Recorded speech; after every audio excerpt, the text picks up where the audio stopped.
Para este cuarto ejercicio, lo que nos están diciendo es que tenemos una biela de 12 kilogramos que va desde el punto A hasta el punto B y un disco de 40 kilogramos. Si el disco tiene una velocidad angular de 100 radianes en 3 segundos, cuando todo el ensamblaje está estacionario, determine la velocidad angular de la biela después de que el disco ha parado debido a la fricción con el rol del eje B.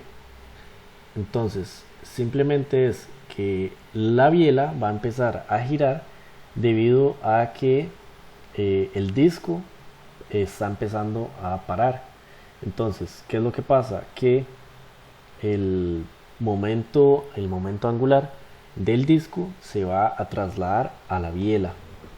Entonces simplemente hay que igualar los dos estados de el momento angular. Entonces, ¿qué vamos a hacer? Al principio vamos a sacar, o tenemos que sacar, lo que sería eh, las dos inercias. Entonces, para la inercia del disco, entonces vamos a ponerle aquí D, ID de inercia del disco. Va a ser un medio de la masa por el radio al cuadrado, que esto sería más o menos un medio por 40 por el radio, que es de 0.3 al cuadrado. Y esto más o menos va a ser igual a 1.8 kilogramos por metro cuadrado. Ahora sí, ya tenemos la inercia de D. Entonces, para sacar el momento angular, digamos, H1 va a ser igual a H2. Entonces, el momento angular de H1 va a ser igual simplemente al momento angular que me representa la polea. ¿Por qué? Porque esta biela no está girando. El único que está girando es la polea o el disco. Entonces, solo tomamos en cuenta lo que está girando, que en este caso sería B. Entonces, para H1 tendríamos la inercia de B por la velocidad angular de B, que sería igual, digamos, a H2. Entonces, tomando en cuenta solo esta parte, sería 1.8 por la velocidad angular, que en este caso es de 100 radianes entre segundos. Entonces, esta parte va a ser igual a 180. Y las unidades son kilogramos por metro cuadrado entre segundos. Ahí ustedes toman en cuenta lo que serían las unidades. Entonces, ya tenemos para el estado 1. Entonces ya sabemos que en el estado 1 el momento angular del sistema es de 180.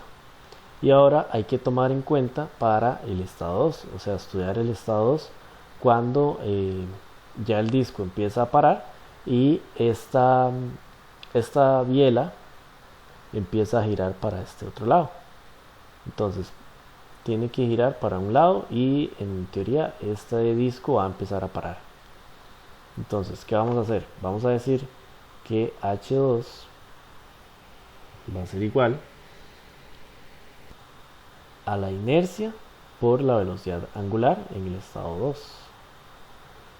Pero, ¿qué es lo que pasa? Que ya la inercia no es simplemente la inercia del disco, sino de todo el sistema. Entonces, para la inercia en el estado 2 vamos a tomar en cuenta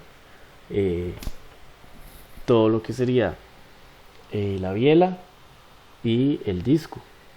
Entonces, en este caso, la inercia de la biela sería 1/3 por la masa por el largo al cuadrado más un medio, que esto ya sería del disco, medio de la masa por el radio al cuadrado más lo que sería el teorema de ejes paralelos, que en este caso serían 2 metros lo que está desplazado el, el disco hasta el punto A. Entonces esta inercia la vamos a sacar hasta el punto A.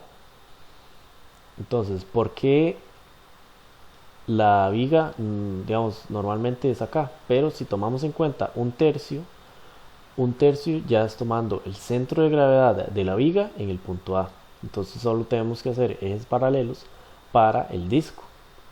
Entonces aquí le estaríamos sumando la masa de 40 por los 2 metros. Entonces sería masa por distancia. Y esto al cuadrado.